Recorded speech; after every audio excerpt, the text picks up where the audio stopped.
All right, so let's start this broadcast with a big story that we are tracking on WION, and now there appears to be a new twist in the tale of Harry and Meghan being pursued by the paparazzis.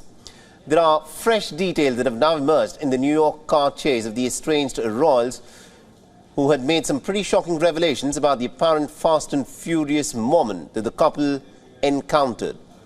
But it was not as fast and furious as you would perhaps would have been led to think by Meghan Markle and Harry in this case. Our next story gets you more details on this. A car chase. A scare to the life of two not-so-royal people. Harry and Meghan were chased by the paparazzi.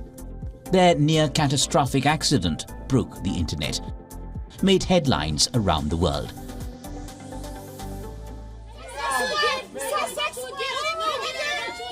The spokesperson of the estranged royals said the relentless pursuit lasted 2 hours. The incident prompted comparisons to the circumstances around the Paris car crash of 1997 that killed Harry's mother, Princess Diana, which was blamed on the paparazzi. But did the paparazzi endanger the lives of Harry and Meghan? There's perhaps more to it, something we found amiss while breaking the story on Wednesday night.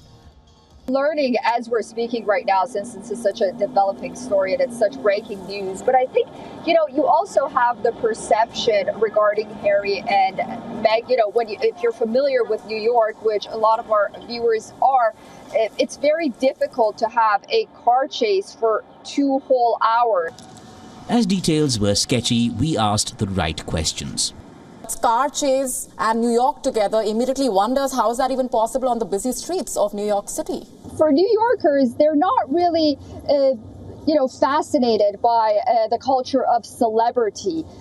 So that's one aspect of it I think we should note. And another aspect of it, I think the big question is the fact that they know they're going to be photographed, paparazzi, just regular people. Why were they running away? Now the truth seems finally to be unraveling. The New York mayor, too, doubted the series of events. I'm going to be brief in depth later on today and to give the exact time frame of how long. I would find it hard to believe that there was a 2-hour high-speed chase. That would be, I find it hard to believe, but we will find out the exact duration of it. But if it's... Experts, too, are doubting the sequence as given out. It's possible to believe that the Sussexes would possibly exaggerate, might they? This is a risky strategy. But for them, this is really serious. They make a lot of claims about the intrusion into their lives and the stress and trauma this causes. The chase occurred the same day Harry's lawyer argued in a London court that he should be able to challenge a government's decision denying him the right to pay police for his own security in the UK. So, did the royals try to play the victim card? Well, the jury is out. Bureau Report, WION World is One. All right, now to give us more information in terms of what exactly may have happened in this pretty dramatic car chase, which the royals, of course, claimed that they were subjected to, we're being joined in by my colleague Susan Tehrani. She's joining us live from New York at this moment.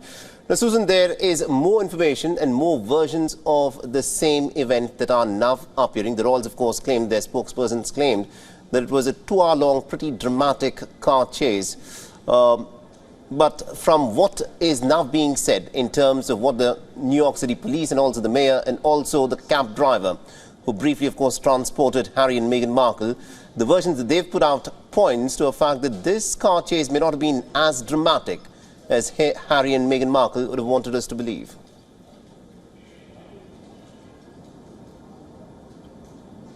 Yeah, that's absolutely right. It definitely does appear that way, considering the fact that we have multiple witnesses really talking about this on the one hand, and on the other hand, just, the fabric of New York that we've talked about so much.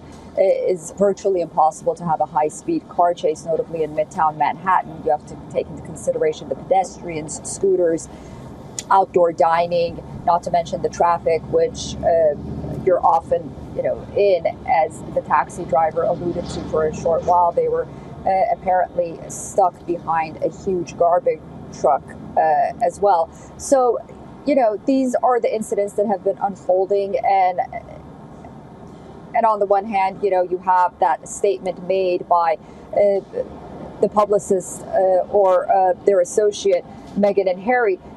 But I think the larger question also lies in, if something so dramatic as that statement claimed happened, then why did we hear about it later on in the afternoon the next day? I mean, that should have been a top headline that evening if something so dangerous and catastrophic happened in the middle of New York City. So, again, to give them the benefit of the doubt, they do have a Netflix documentary coming out regarding their lives.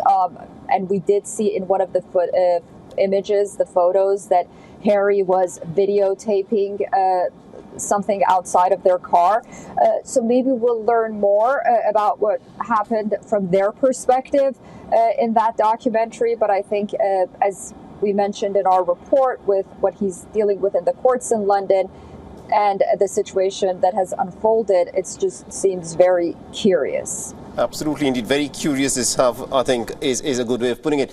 And also, New York is no stranger to celebrities. I'm pretty sure that there are a lot of celebrities, of course, do get papped by the paparazzis. Give us a sense of how bad is the problem of paparazzis in New York, and have any of these paparazzi photographers, in fact, spoken about this incident?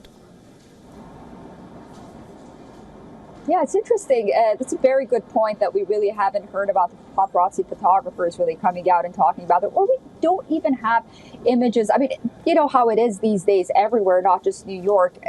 Individuals have cameras on their phones, and if the slightest interesting thing happens, you really get those images all over Twitter or Instagram, other social medias that are amateur footages at the end of the day, not to mention professional. And so we haven't seen that. In terms of the culture of paparazzi in New York, for the most part, they are respectful. They could be aggressive at times.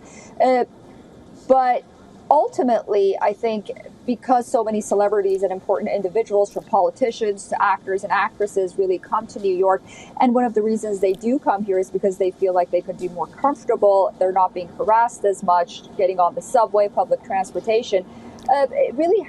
New Yorkers are usually used to having individuals like Meghan and Harry, maybe more important, driving around the street. Absolutely, indeed. Thank you very much indeed, Susan Tehrani, for joining us and getting us all those updates from New York there. WION is now available in your country. Download the app now and get all the news on the move.